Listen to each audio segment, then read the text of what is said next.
Comme chaque semaine, Julie, 30 ans, rentre des courses. Et à peine arrivée, une autre corvée l'attend. Ça, c'est quoi? Attends, on va enlever les emballages. Comme ça prendra moins de place. Chaque fois, c'est la même chose. Il lui faut 15 minutes pour déballer des produits déjà emballés. Voilà, donc là, des bananes. Je ne trouve pas qu'un sac pour les fruits est nécessaire. Voilà. Et l'emballage qui ne sert à rien, ça a le don d'exaspérer notre mère de famille. Je trouve qu'on perd du temps.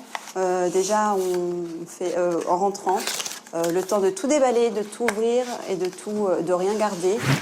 Bilan des courses, ce grand sac d'emballage qui va finir directement à la poubelle. Encombrants et souvent inutiles, les emballages ont fait leur apparition en Angleterre au milieu du XVIIe siècle. Et aujourd'hui, presque plus aucun produit n'est vendu sans. Qu'ils soient en métal, carton ou plastique, ils représentent un tiers de nos ordures ménagères chaque année, soit 175 kg de déchets par personne. En 2008, les marques de grande distribution se sont engagées à réduire l'impact écologique des emballages. L'objectif était de les recycler à 75%, mais 5 ans plus tard, on est loin du compte, puisqu'on atteint seulement les 67%. Alors, je trouve qu'il y a trop d'emballage, par exemple, sur le dentifrice. Je fais attention à éviter trop d'emballage, mais il y en a quand même trop. En Alsace, les habitants sont particulièrement sensibles au problème du suremballage. Bruno Mandroyan en a fait un combat de tous les jours. Ce produit-là pourrait très bien être mis en vente sans l'emballage cartonné, sans forcément avoir l'emballage en carton, qui pourrait évidemment être une économie. Cet homme n'est pas un militant écologiste comme les autres, puisqu'il est propriétaire de cette grande surface. Alors les emballages, il en connaît un rayon. Là, en l'occurrence, on voit bien que là, il y a un petit défaut. Ça peut être évité, parce que ça, c'est poubelle. Il suffit de marcher avec lui pour faire un constat tout simple. Le suremballage est partout. 9 produits sur 10 sont concernés. En tête de liste, on retrouve les yaourts et leur enveloppe cartonnée qui protège des pots en plastique, les fruits emballés dans un film alors qu'ils sont naturellement protégés par leur peau, ou encore les tubes de dentifrice qui sont rangés dans une boîte en carton. Et ce que nous voyons dans les rayons n'est que la partie émergée de l'iceberg. Il y a également l'emballage de transport. Pour les transporter jusqu'au supermarché, les produits sont une fois de plus emballés. Bruno Mandroyan tient à nous montrer les déchets qu'il a mis de côté après avoir été livrés ce matin. Ça, c'est tous les volumes de cartons d'emballage de la boucherie de ce matin. Ici, on a tous les cartons d'emballage du libre-service produits frais. La liste est longue et il existe même des plastiques pour emballer des boîtes de conserve. Moi, je l'enlève pour pouvoir mettre la boîte en rayon, donc autant qu'elle soit livrée sans le plastique. Sur certains articles, l'emballage représenterait même 65% du prix du produit. Un coût important qui comprend l'achat des matières premières, la fabrication et bien entendu le marketing. Car pour les industriels, l'emballage est entre autres un excellent support publicitaire.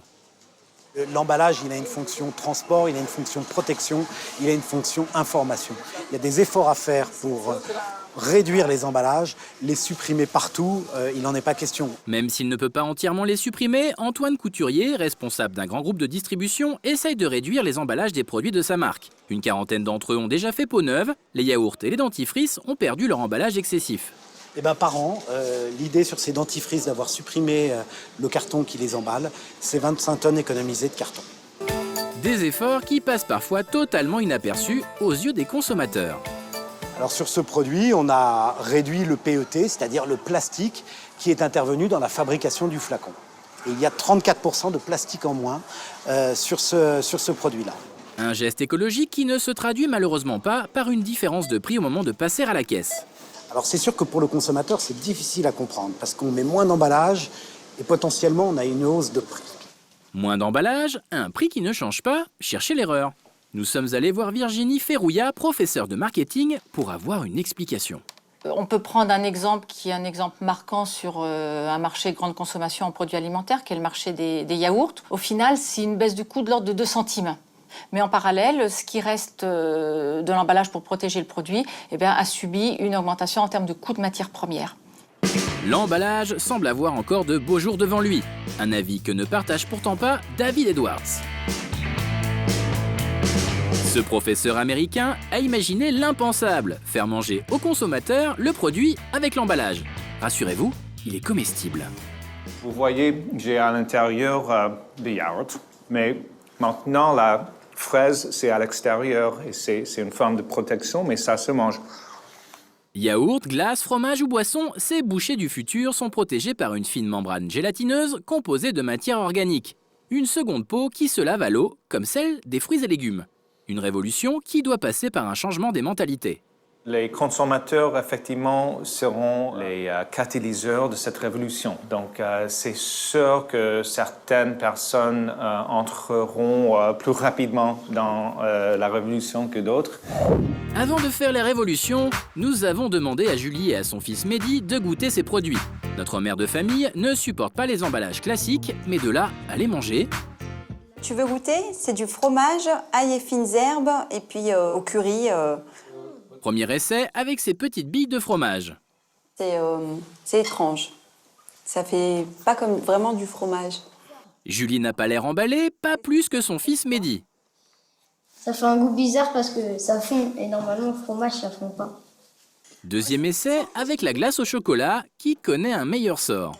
Bah c'est bon, c'est de la vraie glace au chocolat. Si ma maman m'en achèterait, bah j'en mangerais.